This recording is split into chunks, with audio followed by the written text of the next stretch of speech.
Let's break down what we just saw. It appeared after the winning team celebrated, the man in green unintentionally knocked down the opposing player's paddle. And when he noticed it, he bent over to pick it up, realizing the error he had committed. And when he did, he was kicked in the face and knocked out completely.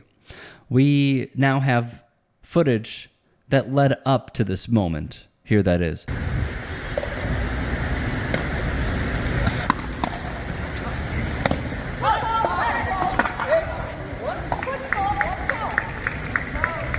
The assailant would be called for, ironically, a foot fault. He reacted in disbelief.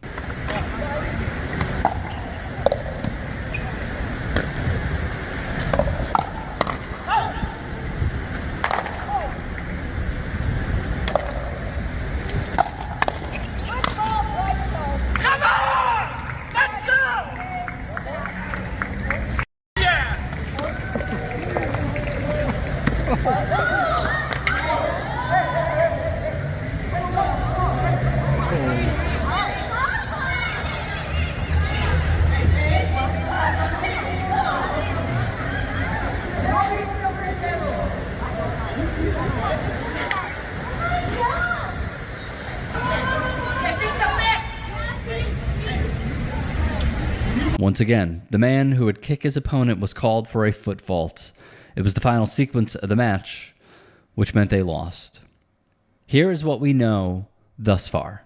Via ABC Australia, the tournament's location was in Mexico. Specifically, it was the men's advanced section of the Quintana Roo International at the Pickleball Club Playa del Carmen. I promise I am going to have a good ending, okay, to this story, so buckle up. The winning team consisted of Peter Schonk, who was kicked in the face, and his teammate Sylvain Bouchard. The Kitchen Pickleball's William Iliff spoke with Schonk, who gave this quote: "I was just fired up after the win. I went to tap his paddle, and it fell out of his hand. I immediately bent to pick it up for him. No bad intentions, but what happened next shocked everyone." Per the outlet, Schonk was unconscious for about 3 hours. He suffered memory loss as well from the kick. Peter would eventually go to the hospital. His wife, Claudia, would write on Instagram, "I seek above all to raise awareness about physical aggression and take this situation as an example to better handle situations. If you represent any sports club, this should be part of the water to somehow improve the regulation or implement actions that can help us know what to do in such a situation. I hope they don't run for anyone. Preach no violence above all. I also believe in continuous improvement and that we can do it better." Which leads us to this. Peter has chosen not to press charges against this man. He'd give this quote as well: "I have a family, 2 healthy businesses, and I play pickleball for recreation and challenge. I don't have time to waste with this guy." TMZ also says the assaulter will likely be banned from all tournaments moving forward. Now, I told you that we would have a better ending. And a story that also involves pickleball is this. San Quentin State Prison built its reputation housing criminals considered the worst of the worst and once had the largest death row in the country. Convicted murderers, drug dealers, and rapists are still serving lengthy sentences. I'm serving a 15 years to life sentence for murder robbery. I'm in here for 20 years for 3 counts of attempted murder. As the incarcerated attempt to make amends for their crimes, San Quentin is on a new path toward overhauling correctional culture, one whack at a time. And we love the sport so much. We love it. That place in my heart. Yeah, everybody's getting so addicted to it. Pickleball, the fastest growing sport in the U.S., is also breaking out in prisons. Actually, my whole incarceration, I avoided sports because that's a potential point of conflict that could lead to an act of violence. But pickleball appears to be a positive force with no drawbacks or division, bringing rival gang members, even the warden, together for an unlikely matchup. I was not allowed to hang out with different races due to my gang history. So now I get a chance to break that barrier. The power of sports is prevalent, including in San Quentin. All the credit goes to Roger Belair, this man right here. One night, he said that he was watching 60 Minutes, and it was a piece about the Cook County Jail, which I've actually been to, and it is tough as hell in there. That was actually a school field trip. Could talk about that another day. So he saw this piece about Cook County Jail, and he said, all these inmates are just like watching TV and playing cards and just sitting around. And he discovered pickleball. He's in his 70s now, I believe. Discovered pickleball, and basically he said, I want to bring this to that prison. I believe in the sport. I believe in how it makes me feel. It makes others feel. I want to do it. His wife would give him the old, like, okay, honey. And so he wrote up a letter to the warden of that jail. That warden, I mean, Bel Air thought, like, whatever. I'm just going to write him. Nothing's going to come of it. That warden wrote him back and said, yeah, let's find a way to work together. Let's find a way to bring pickleball to these people. And thus, an impact was made. These are rival gangs who would never speak to each other. And somehow now, through pickleball, they are conversing. They are playing on the same team, quite literally, when it comes to the sport. Now, Bel Air has been doing this since 2017. According to NBC News, he has introduced this sport to more than 40 prisons across the country. In 2023, he went on, an 8-day trek where he went to a prison per day in the state of Florida.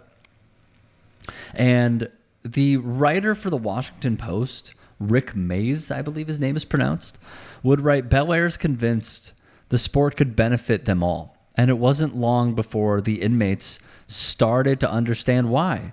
After he demonstrated how to serve, the prisoners spread across 2 courts and began tapping the ball back and forth over the net. There was laughter, encouragement, some gentle ribbing even. Patrick Mahoney, one prisoner's director of programs and reentry, would tell the Washington Post, so if we make a positive impact on somebody's health and wellness, we have made an impact on the potential of reducing recidivism within our agency. We know the importance of sports. It's a structured way to teach people healthy competition, teach them how to work in groups, how to work together, teamwork. Just like in regular society, it works very well in a prison setting. Another person, Leslie Pippin, a warden, also gave this quote, when people are idle, they get bored. That's when people get argumentative. They start looking for ways to break rules. When they have something positive to do, it keeps them out of trouble. And if there's the temptation of doing something wrong, the thought of losing something like this serves as a deterrent. Bel Air continues now. After a break during COVID when everything and everybody shut down. And the prisons did not allow him and many others to visit. He has resumed activities. It's business as usual. He says that he has never felt more fulfilled in his life and found a new purpose in his life. Doing this, seeing the benefits of even prisoners who our system takes advantage of, whether it is through slave-like conditions, where multi-billion-dollar companies can bend the 13th Amendment in their favor. He has shown that there is potentially light at the end of the tunnel, or for some who were interviewed that are serving life sentences for murder, that they also found somewhat of a new purpose.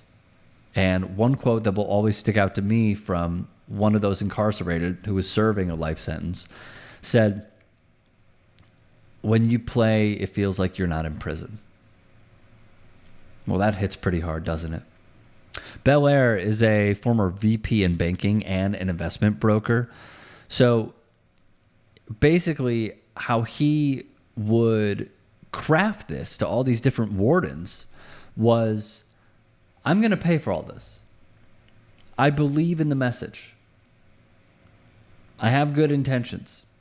I want to bring the sport to your inmates, but I will pay for my travel. And basically one warden said, well, if you say it's free, we're in. So he also gave this quote, it's fun and rewarding. I've never done anything so satisfying in my life. So while we certainly do have our eyes on the blasphemous nature of one competitor, we also share the story of others and how it has made a positive impact in their lives. If you can and are willing, please become a paid member here at TYT Sports. And or go to tyt.com/join. In addition, you can follow me on Twitter, Instagram, and TikTok. Appreciate it. Have a great day.